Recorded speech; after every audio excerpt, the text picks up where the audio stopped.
ஆஸ்திரேலியாவுக்கு எதிரான 4வது டெஸ்ட் போட்டியில் இந்திய அணி 310 ரன்கள் பின்தங்கியுள்ளது. இந்தியா ஆஸ்திரேலியா இடையிலான 4வது டெஸ்ட் போட்டி மெல்போர்னில் நேற்று தொடங்கியது. முதல் நாள் ஆட்ட நேர முடிவில் ஆஸ்திரேலியா தனது முதல் இன்னிங்ஸில் 86 ஓவர்களில் 6 விக்கெட்டுகள் இழப்பிற்கு 311 ரன்கள் எடுத்திருந்தது. இன்று இரண்டாம் நாள் ஆட்டத்தில் அபாரமாக விளையாடிய ஸ்மித் சதம் அடித்து அசத்தினார். மறுபுறம் கமின்ஸ் 49 ரன், ஸ்டார்க் 15 ரன் எடுத்து அவுட் ஆகினர்.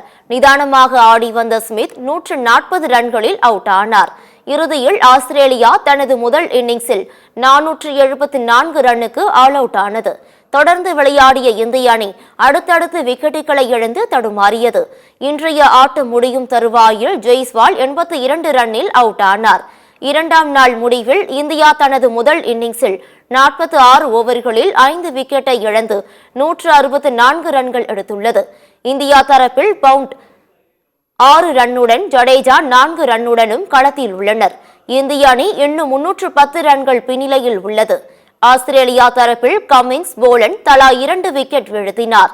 நாளை 3ஆம் நாள் ஆட்டம் நடைபெறுகிறது.